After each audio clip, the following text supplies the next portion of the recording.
Vítám vás u 17. dílu. Motiv zvířat, ptáků, broučků se na starých losech moc neobjevuje, když tak většinou jen jako symbol státnosti. Vy třeba tady ten los, který teďka vidíte před námi, kde je tam vyobrazení orla s mládětem.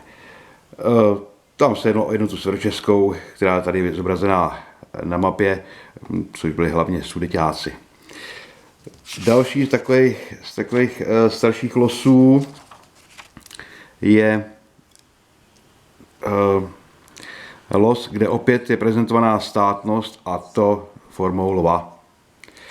Pokud někdy objevíme vyobrazení zvířete, psa, ptáka, tak je to spíše jako vyobrazení doplňkové mimo hlavní motiv, jako třeba tady je letící pták, anebo na některých losech je slepec, který je veden psem.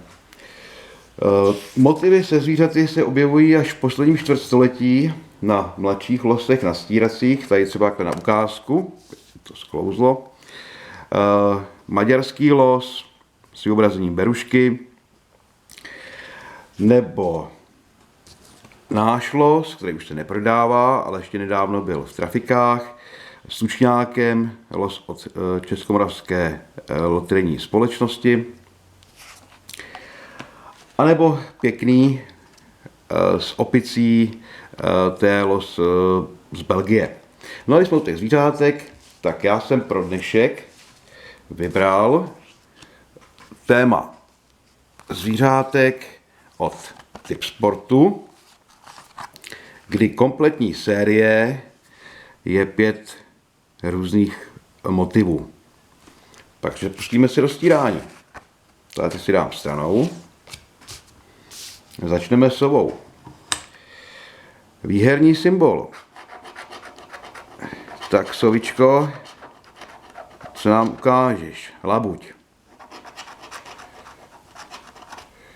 Tak tady máme sloníka, labuť není. Máme tam zebru,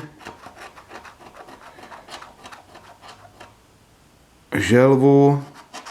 Podíváme se na druhý řádek, jestli to tady někde trefím, tady. Máme veverka, ježek,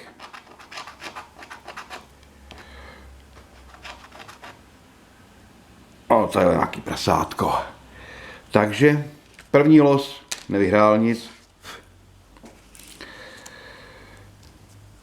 Co pak nám ukáže kůň jako výherní symbol je prasátko, labuť, no přesně, tu jsme potřebovali na tom předchozím. Takhle máme rybu,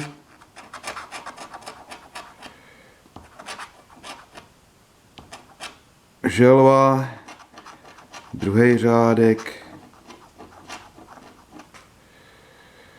papoušek, lev.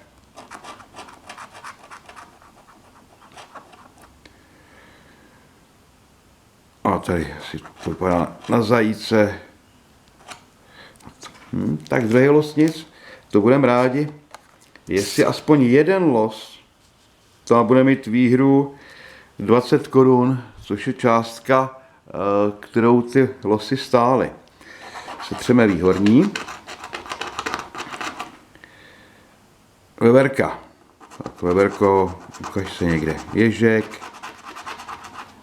Ne. Zebra. Jsou to milá zvířátka, ale tady nám nic nepřinášejí. Motýl. Prasátko. Želva. Třetí los bez výhry. Já mám pocit, že ty vyhrávající už někdo vybral. A už zbývají jen ty, na kterých nejsou žádné výhry. Máme zajíce, želva, motýl, ježek, druhý řádek, ryba,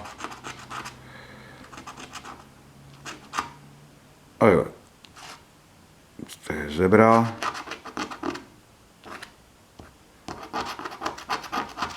veverka. No, my jsme potřebovali zajíce. Takže čtvrtý nic. Teď už nám teda zbývá poslední šance na losu s vyobrazením berana. Tak jaký pak má skrytý výherní symbol? Je to motýl. Bylo by to příjemné, kdyby tam nějaký motýl byl. A kdyby pod ním bylo kilčo a vrátilo se mě aspoň to, co jsem do toho dal, tak ty motýle máme. Těžko už asi bude v druhém řádku zajíc, veverka,